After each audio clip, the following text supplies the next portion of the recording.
What is up, everybody? Welcome back to another average video. If you guys haven't been here before, we do all kinds of stuff, how-tos, vlogs, reviews, fishing videos, hunting videos, and anything in between. So if anything like that interests you, consider hitting that subscribe button. Now, in today's video, I'm going to show you the 3 steps that I use on how to scout for waterfowl. Step number 1 is finding location. That's either through a book, Onyx, something of that sort, finding area where there's bodies of water. Step number 2 is going to be actually driving by these areas, see if they're housing birds, and see if you're seeing anything flying through that area.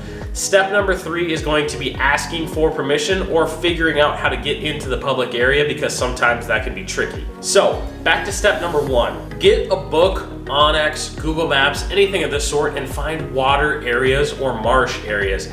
This is where the birds are going to sleep. This is where the birds are going to be most of their day, so you're going to want to find out where they're staying during the day. I like to ask around at my local sportsman store, talk to people, just kind of see where the areas are that they're hunting. A lot of times they're nice, they'll talk to you. They love talking about their waterfowl hunts. You can ask them where they're hunting. In Iowa here, you can just go into a Jack's Sporting Goods, a Bass Pro, and talk to basically anyone, and they'll tell you kind of exactly what they're doing and the areas they like to hunt. There's some other free stuff on the DNR website that you can actually look up, and they'll show you where all the public areas are located in your specific state. After you figure all that out, you're going to jump right into step number 2. Step number 2 is going to be driving around or actually walking around these areas to figure out exactly how to hunt them, or to see if there's even birds in the area. So what I like to do is pick 3 spots. Either pick the morning or the evening and go out to these spots and just check to see if birds are flying, check to see if there's even spots on the water.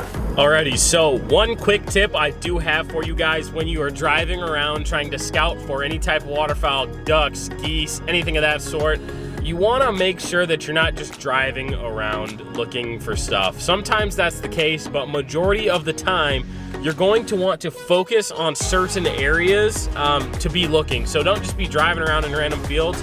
You're going to want to drive around to places that are near water, places that maybe are public hunting, something of that sort, which brings us back to step 1, where you need to search and actually find these certain places. That way you're not just driving around wasting gas, you're actually finding things that are relevant to what you're trying to do as an end game. So that's my tip on driving around. Make sure that you're focusing on certain areas and not just exploring. Sometimes you need to just explore and find new places, but majority of the time when I go out to scout in my truck, I'm not going to try to waste gas. I'm going to try and focus on those areas that I am used to, that I know there's going to be birds or geese or anything of that sort in the area. Now, scouting when walking might get a little tiresome, but it's good to put on the miles because you just don't know what you might find. Sometimes you can't see it on Google Maps.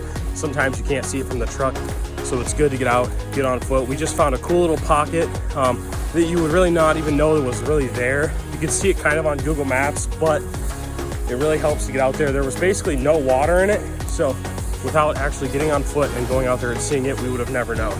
Step 3 is actually going to be a part 2 of this video. I'm going to go in depth on how all my buddies ask permission, how I ask permission to hunt on somebody's land, as well as when I find a public spot, what I'm looking for when I actually go in there. I'm not just going to set up in any random spot. I'm actually going to find a spot, pinpoint it, and actually make an area where I want to be hunting to specifically hone in on those certain birds. Thank you guys for watching. I hope this was quick and helpful for you. If you guys haven't yet, make sure to hit that subscribe button. I really appreciate it. It helps my channel immensely. Thank you for watching, and we'll see you in the next one. Peace.